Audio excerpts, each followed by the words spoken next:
Welcome, everyone. The meeting is called to order, and let's stand for the Pledge of Allegiance.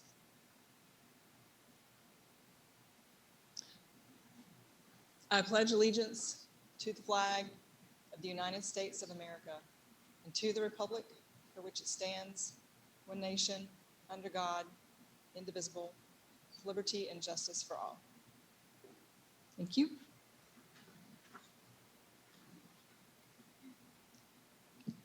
Mr. Attorney, do we have a quorum? Yes, Madam Chair. Thank you. Thank you. All right, during this meeting, a designated convention center staff person will run the Zoom aspect of the meeting so that each commissioner may be able to focus on the meeting rather than the technology. This person will be able to advance slides in a presentation, see who is digitally or physically raising their hand, and control the ability to mute participants. All Planning Commission members should mute their microphones when they're not speaking, ensure that there's no background noise, and that computer alerts are silenced. Commissioners should keep their cameras on for the duration of the meeting except during announced breaks. When a commissioner wishes to speak via Zoom, they will physically raise their hand, wait for the chair to call on them, then unmute themselves before speaking. Talking over each other will cause excessive delay. If at any time during the meeting, a commission member gets disconnected from the meeting will briefly pause to give them time to return. All matters requiring commission action shall be presented to the Planning Commission by the planning staff and the applicant. In situations where planning staff is the applicant, there will be only one presentation. Staff will be limited to 5 minutes to make their presentation and shall make the first presentation. The applicant will be limited to 5 minutes to give their presentation and will present after the staff presentation. To maintain an orderly meeting, all presentations shall proceed without interruption unless the commission desires to intervene with questions or comments. The chair will open the public hearing for those physically present wishing to speak about an item. Those in favor of an item shall be heard first, followed by those opposed to an item. A 10-minute time will be allowed for public comment in favor of an item. A 10-minute time will be allowed for public comment in opposition to an item. When the public hearing opens, a staff member will track the 10-minute time periods for both statements in favor of and opposed to the item presented. The staff member will raise their hand at the 5-minute mark, 1-minute mark, and verbally call time when it expires. If there's no public comment or if there's time remaining, staff will note the time remaining or that no time was used. All groups, organizations, neighborhoods, or similar associations desiring to comment are asked to appoint one spokesperson to present their concerns or point of view to the commission on each agenda item. The public has been encouraged to submit their comments in writing via a web-based form. All comments received prior to 3 p.m. today were forwarded unedited to the members of the Planning Commission. Any resident or property owner in the city may submit written comments through the public comment form for 24 hours after the public hearing has closed. The public comment form can be found on the Planning Commission website, and all comments received will be delivered to all members of the Planning Commission and City Council. All comments received will be made available to the public after the 24-hour comment period has ended. If additional time remains from the 2 initial 10-minute public comment periods, the chair, in their discretion, may read some or all submitted written comments. Time for reading submitted comments will be limited to any remaining balance for comments in support or in opposition of an item. In addition, or in the alternative, the chair, in their discretion, may give a summary of the number of comments in favor, against, and neutral to an item. All of our votes will be roll call votes. After proper motions are made and consistency statements read into the record, the chair will call each member by name, and each member should clearly state their vote, aye or nay, one at a time. After votes are cast, the chair will state the outcome of the vote and the action. This process requires extra patience and extra time. The chair should be prepared to frequently restate comments and questions and ask for a green light to move on. Rezoning requests that receive an unfavorable recommendation from the Planning Commission may be appealed by the applicant to the Wilmington City Council. Appeals should be in the form of a letter submitted to the city clerk within 10 days of this hearing. Appeals for items tonight will be heard at the March 2nd, 2021 City Council meeting. All right, Commissioners, you received a draft copy of the minutes in your packets. Are there any concerns or corrections?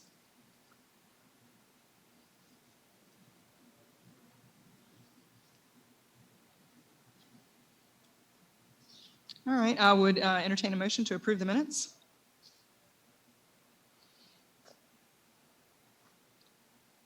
Commissioner Cortez, I move to approve the minutes from our meeting on Wednesday, January 6th. do you have a second? I'll second. We have a second by Commissioner Lennon. And we'll do a roll call vote. Commissioner Bowman, Bowman, aye. Commissioner Cortez, Aye. Commissioner Goins, Aye. Commissioner Lennon, Aye. Commissioner Lyle, aye. Commissioner Sharp, Aye. and Commissioner Woodruff. Aye. The approval of the minutes is passed unanimously. Our first order of new business is a rezoning request on a property containing 0.3 acres located at 2403 Adams Street from R7 Residential District to R5 Residential District. Nicole Smith will be doing our staff presentation. Come on up, Ms. Smith.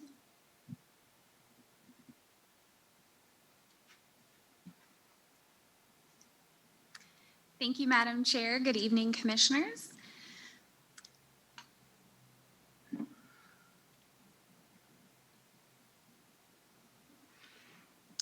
The proposal before you this evening includes one parcel containing approximately 0.3 of an acre. The site is located on the southwest corner of Adams Street and Maryland Avenue.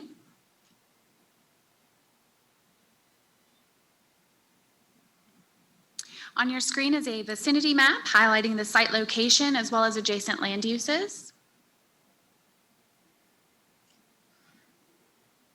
This slide illustrates the existing conditions of the subject property. There is a single-family home along Adams Street frontage, and Maryland Avenue terminates in front of the vacant portion of the property. Adjacent properties are primarily residential uses. This screen highlights the residential uses along Maryland Avenue and Adams Street. There is a retail use east of the site that is not pictured.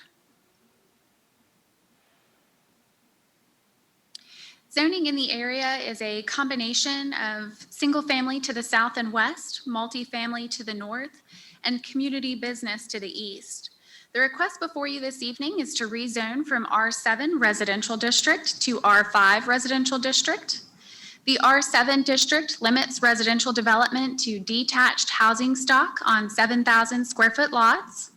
The R5 zoning district opens up residential development to allow duplex and triplex structures by right on this particular lot.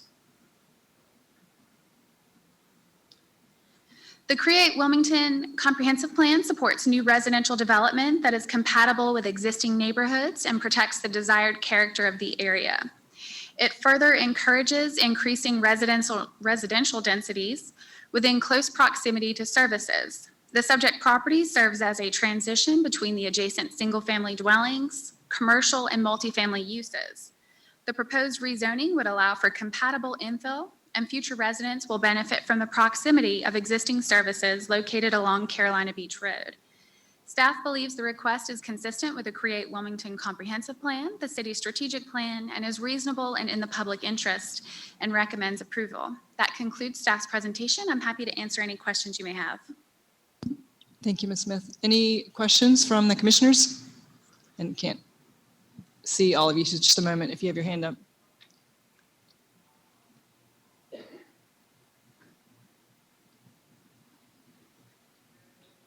I still see the presentation.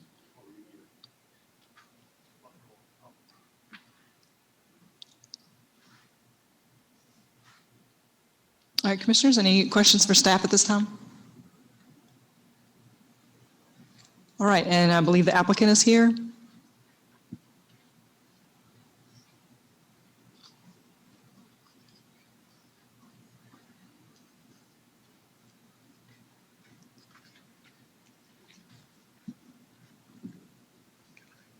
Go ahead.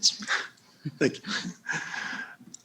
Thank you for your time this evening. My name is Steve Spain. I live at 2420 Jefferson Street, which is right around the corner from the subject property at 2403 Adams.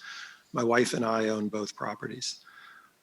This is a fairly unique property, being on a corner and a dead-end stub of Maryland Avenue that allows it to have enough street frontage for 2 lots if the property is rezoned to R5.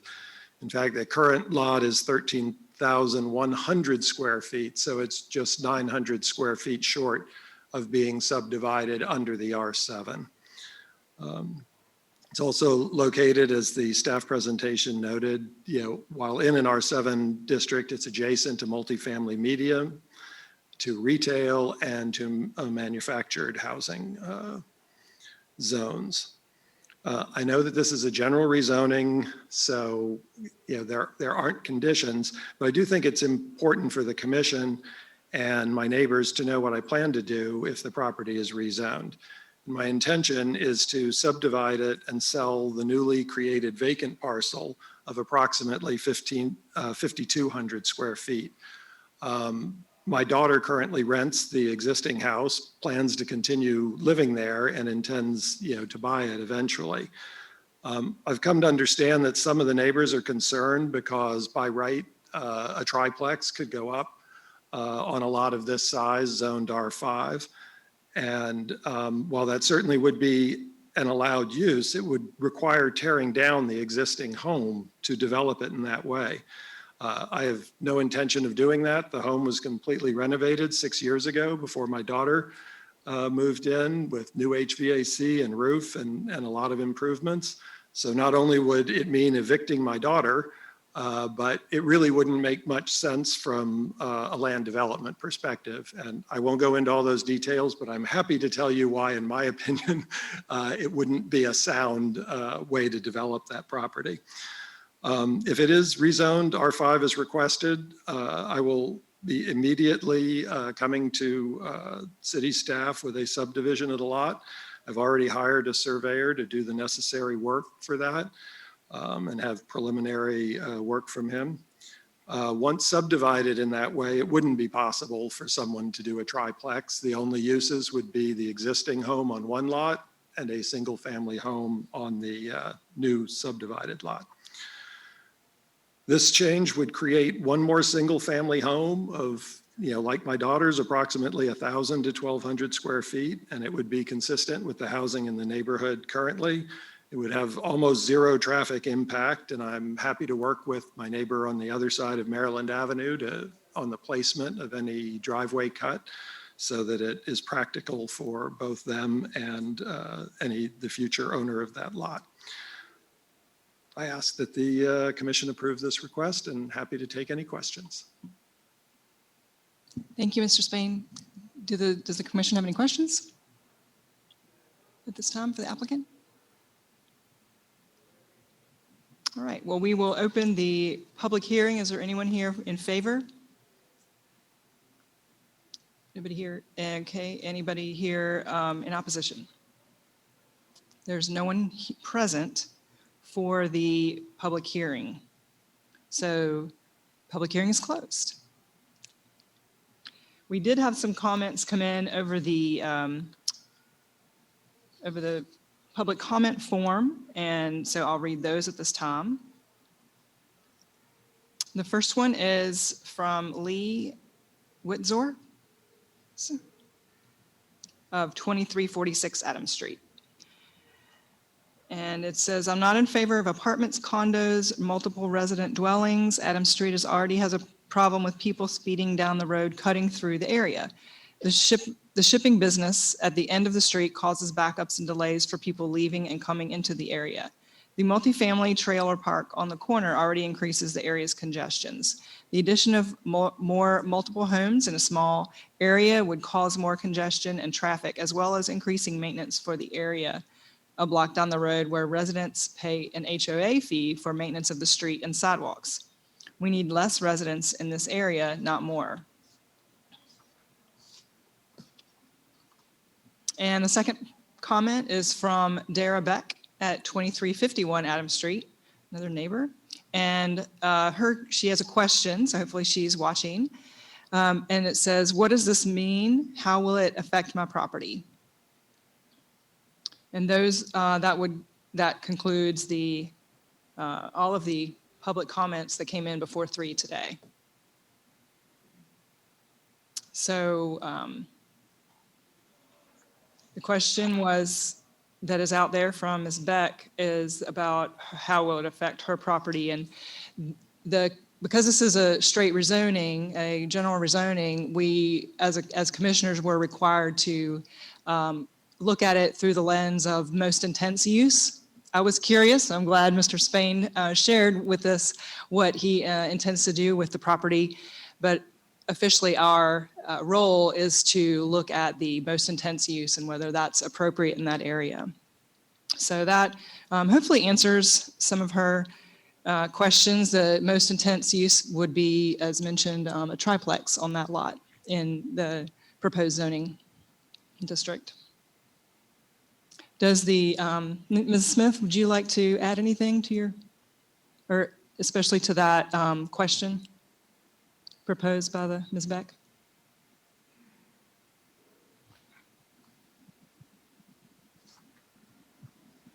I have nothing to add. I will say that the 3 options that would be available if this rezoning is approved, given the lot size, would be maintenance of the existing single-family dwelling, subdividing and adding an additional single-family dwelling. Each of those under the R5 would require a 5,000 square foot lot. The other options would include demolition of the existing structure, leaving the current lot configuration of 13,100 square feet, and erecting either a duplex or a triplex structure. Those are the only options for development under the requested R5. Thank you for your clarification. I appreciate that. Commissioners? Mr. Bowman? Madam Chair, I'm prepared to make a motion. I think this is pretty straightforward and sensible. I think in addition to what Ms. Smith said, it could be demolished and built back as another single family in that zone, or potentially an accessory structure added. But this seems to me very appropriate and consistent with our rules and planning documents. So I'd like to make a motion to approve agenda item 1, which is a request to rezone 2403 Adams Street from R7 to R5, case number Z4221.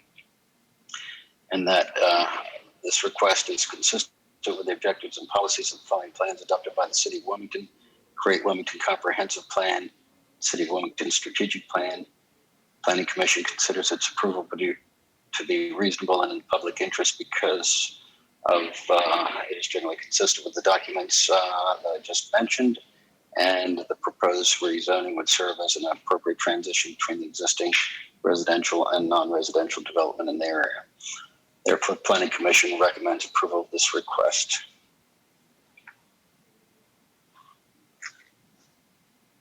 Commissioner Bowman has made a motion for approval. Do we have a second? Commissioner Cortez? Second. Commissioner Cortez has seconded the motion. Do we have any further discussion on this?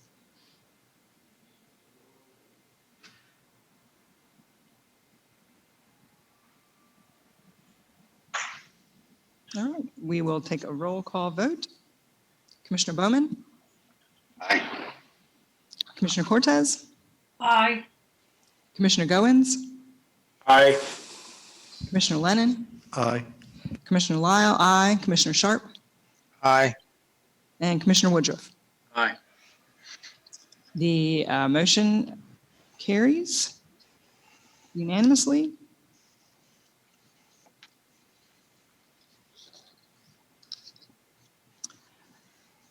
Our next item is another general rezoning on property containing 5.12 acres located at 910 Old Macomber Station Road from R15 Residential District to O&I Office and Institutional District.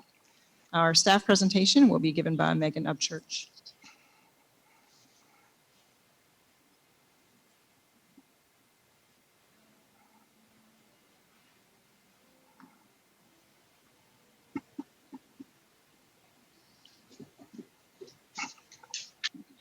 Good evening, Madam Chair and members of the Planning Commission.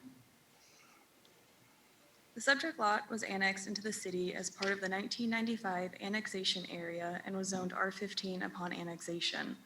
The lot is the location of a pre-regulated landfill and is part of the state of North Carolina's pre-regulatory landfill program. The town of Wrightsville Beach purchased the property in 1937 and used it as a landfill until the late 1950s. The lot is currently vacant and in the process of being cleaned up, which is expected to be completed this winter. This map shows the vicinity of the area. Here you can see the existing conditions of the lot. And here are the adjacent properties, which consist mostly of office and commercial uses. The site is surrounded by properties zoned O&I 1 to the north, O&I 1 and R15 to the south and west, and R15 to the east. The land use is commercial and office to the north, vacant and office to the south, vacant to the east, and office and utilities to the west. The property has no public street frontage and would need to be combined with an adjacent parcel or parcels to have road frontage to allow for future development of this site. The site is identified as being within a high-density transition area of opportunity and an employment academic mixed-use center. The comprehensive plan states that the development of lots that have been historically difficult to infill or redevelop should be facilitated, and mixed-use buildings and multi-use development sites should be encouraged where appropriate. The prior use of the site as a pre-regulatory landfill may present some challenges for development under the existing R15 residential zoning. For this reason, redevelopment under the provisions of the requested O&I district would be a more suitable use for the property within the context of the surrounding development pattern. Additionally, the redevelopment of this difficult site could also create an example for other challenging areas across the city. Based on the information contained in the case summary, the Create Wilmington Comprehensive Plan, and the City Strategic Plan, staff believes the request is reasonable and in the public interest and recommends approval of the request. I'm available for any questions you all have at this time. Thank you, Ms. Upchurch. Commissioners, do you have any questions for the applicant at this time?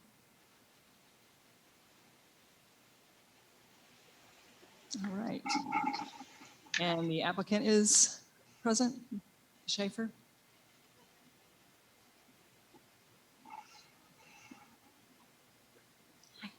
Amy Schaefer, Lee Case, here representing SHP, and Mike Nichols from Paramount. We're here to answer any questions.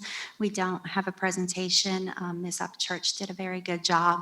And the remediation is hopefully to be completed within the next 2 weeks or so on the site.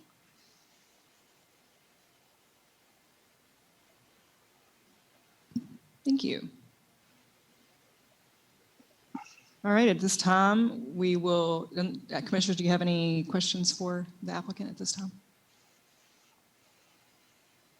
All right, we'll open the public hearing. Is there anybody here to speak in favor of this item? No one here to speak in favor?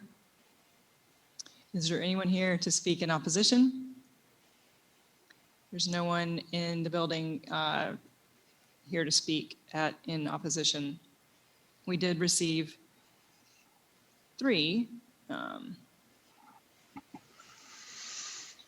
did receive 3 comments through the website, so I'll go ahead and read those. Tracy Hodgkin lives at 1405 Regatta Drive.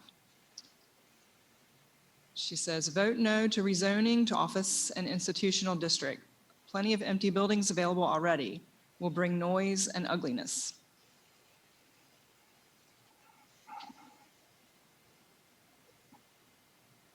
This is from Denise Hendershot. regarding case summary Z5221, as the Planning Commission is planning to approve the requested change from R15 to O&I for the above site, I'm requesting that you do so with the provision that the mature existing trees along the landfall subdivision be preserved. Additionally, I ask that the landscaping be required to provide adequate visual buffer to the subdivision. And the third one is from William McLean at 1501 South Moorings Drive. I'm totally against any more building along Military Cutoff. The recent building on Station Road and Military Cutoff is just being completed and will already add to the increasing traffic on Military Cutoff, along with the plans for Eastwood and Military Cutoff. Enough is enough. Why don't you let the already approved plans be completed, assess the real impact on the area, then look at what makes sense. A complete freeze is what you should be considering rather than a build mentality. And those are the all of the comments that came in before 3 o'clock today.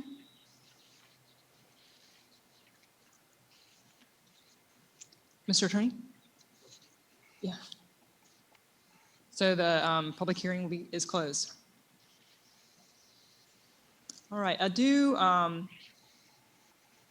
want to get either the applicant or the staff person to discuss the buffer and the trees there, because I know there's a old Macomber. If we can put back the, Greg, we might need the satellite view maybe, would be the best one, the aerial.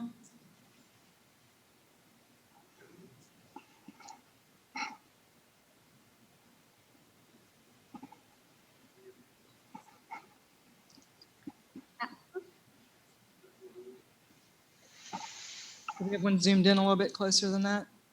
There we go. So there are some requirements, there are some buffer requirements on the property of the subject property, since it is O&I and would be up against residential. So there are already some buffer requirements. In addition, we have that old Macomber Station Road empty right away. So I just want you to expand on how that might impact the residences there on moorings. Yes, ma'am. So part of the remediation did require the removal of some trees. That's already been completed. In order to develop the property, site plan would have to be submitted. It would have to go through technical review, and actually changing it to O&I would require an increased buffer from any buildings rather than an R15 right now, which would not have to buffer from the neighboring residential. So those are all considerations and would have to be taken into consideration before anything was actually built. Thank you.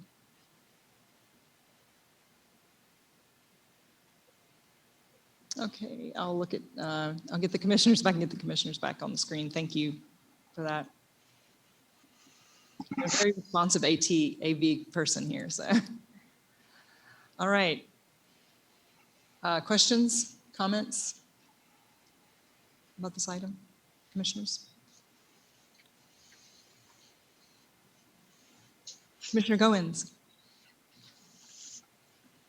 Yes, I have to excuse myself from a vote on this due to a conflict of interest. I just want to make that known. Okay, well, Mr. Attorney, were you about to say something? We need to vote on that. That's fine. We just need to vote on it. Yeah. So I would need someone to make a motion to recuse Commissioner Goins. Mr. Woodruff, We'll move. do we have a second? Commissioner. Second. Everybody. Commissioner Cortez, thank you. All right, and we will do, the motion on the floor is to recuse Commissioner Goins from this item, from the vote, and we'll do a roll call vote. Commissioner Bowman? Aye. Commissioner Cortez? Aye. Mr. Attorney, does Commissioner Goins vote on this? He can, that's fine. If he says nay, we got a problem. You know what his vote will be. I vote aye. Aye. Commissioner Lennon? Aye. Commissioner Lyle, aye. Commissioner Sharp?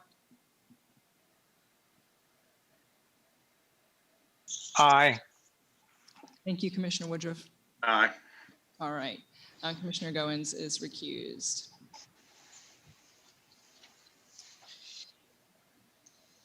All right, questions, comments about the item?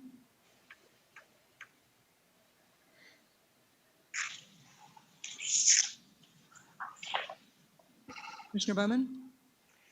I have a question, and I guess Ms. Upchurch could maybe answer this for me.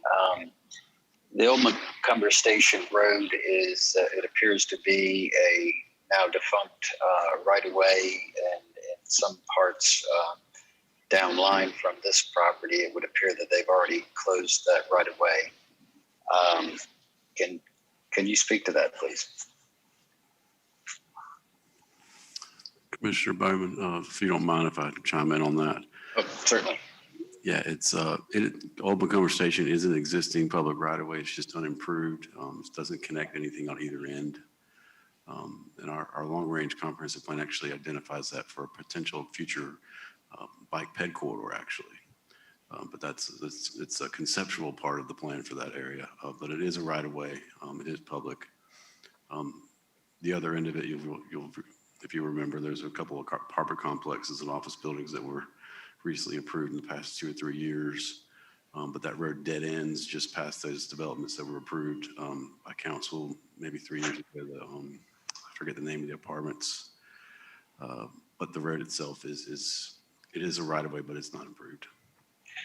Okay, so then, Mr. Chambers, it's not going to be used for vehicular traffic as far as the city's concerned, other than, two-wheel bicycles or such. And even the two-wheel bicycle is conceptual in nature. There are no plans that I'm aware of to make that improve that right of way for vehicular traffic. And the only Thank you. that has been identified was the bike ped that would be a conceptual plan.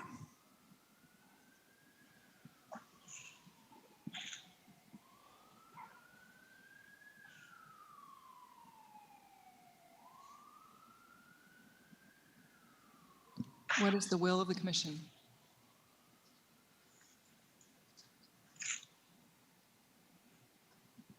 Commissioner Cortez?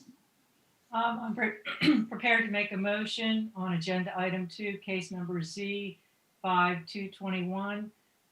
Request for 910 Old Macomber Station Road to rezone from R15 residential to O&I 1 office and institutional. I think this request is consistent with the objectives and policies of the Create Wilmington Comprehensive Plan, the City of Wilmington Strategic Plan. The proposed zoning is consistent with the zoning of surrounding properties and it would allow for infill development compatible with the surrounding area.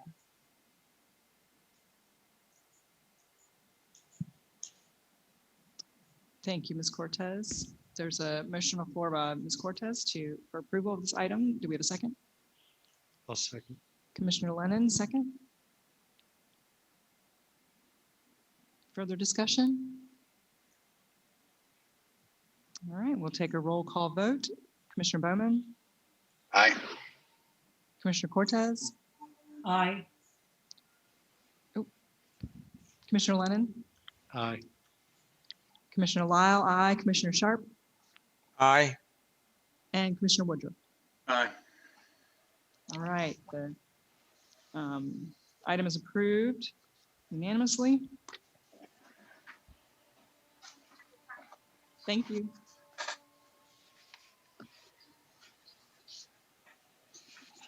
All right, commissioners, do we have any other items that you'd like to bring up at this time? Should we welcome back Commissioner Goins to DICE? That's right. Well, welcome back to the meeting. The recusal is over. We're used to seeing the conditional district rezonings, especially in a situation like item number 1. So I was surprised not to hear more conversation on that, and hope that City Council agrees that those are both appropriate for general rezonings. Well, they're both sort of unique. I mean, this last one, was a landfill that's held now by a public entity in a different municipal district. I mean, these are not your average rezone applications. That's true. All right, staff. I just wanted to update the commission on the city council's action last evening. Council approved the conditional rezoning in the 5,000 block of Wrightsville Avenue across from the hospital. There were 3 single-family tracts and R15 and R10 that were rezoned to allow for the 3 single-family homes to remain and 3 duplexes to be constructed on Park Avenue. And as Mr. Satterfield alluded to earlier, there was some discussion from council as to the parking, how it would be constructed, where it would be located, how it would be screened. And they finally came to a conclusion as to what would be appropriate for that area. That was approved last night unanimously. And the rezoning on Park Avenue of the 2 residential lots that were in the past zoned O&I1, they were zoned to residential to allow for the construction of single-family homes on those properties. Thank you.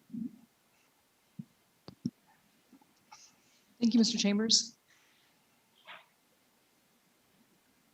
Is that it from staff?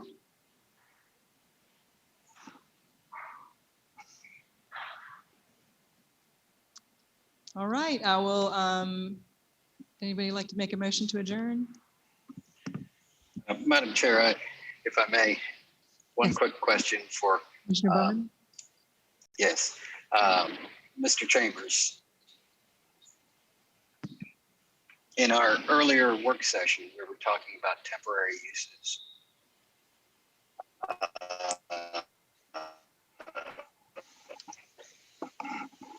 For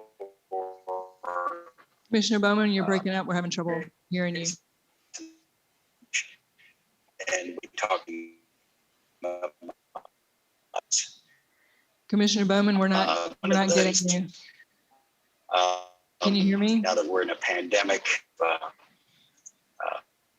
COVID testing units converted to meet with the demand, and I assume that would fit. Commissioner Bowman, we're losing you. Oh, okay, there you go. But you're on mute right now, so. Now I'm on. Okay, I'm sorry about that. If you got the grasp of that, I would assume that these things are also sort of emergency things that would sort of fit into the box of temporary uses. Is there a defined limit of number of days for that? Is it 6 months or something? Actually, we didn't really get much of what your comment was, so. Okay, I'm sorry. Well, we ended a little early. I thought I'd utilize this time. In our earlier work session, speaking about parking, specifically uses in parking lots and temporary uses in parking lots, and we discussed emergency needs such as FEMA modular units, hurricane or housing crisis or whatever. I'm seeing a need for trying to get things like temporary COVID modular units, testing tents, and the like to be moved along very quickly. No real time for special extended permitting and such. So the question was either to Mr. Chambers or maybe Mr. Satterfield on how that sort of element fits into maybe temporary uses on a parking lot. I believe in the past, we've done everything we can to accelerate that process and permit it as best we can. We're not going to stand in the way of anything like that. I believe our temporary use standards would allow us to do that. So I don't think it will be an issue if it comes to that. Okay, well, I think that's an appropriate answer. Thank you very much, Brian. Yes, sir. Nothing further, Madam Chair. Out of curiosity, is anything specific triggered when a state of emergency is called, or is there any certain like criteria where that accelerated permitting comes into play? This is a part of the code that I don't delve in very often. I believe there are provisions in there for an emergency to allow certain things to be done in an expeditious manner. But again, I would have to dive into the code a little bit because it's not something I look at every day. That's a good thing. Right. Right. We're glad you don't have to look at that every day. All right, great question. Anyone else?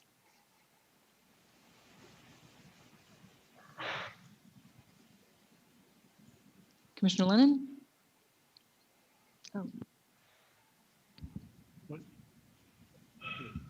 Oh, Madam Chair, I make a motion to adjourn. we have a motion to adjourn by Commissioner Lennon. Is there a second? Second. Second by Commissioner Goins.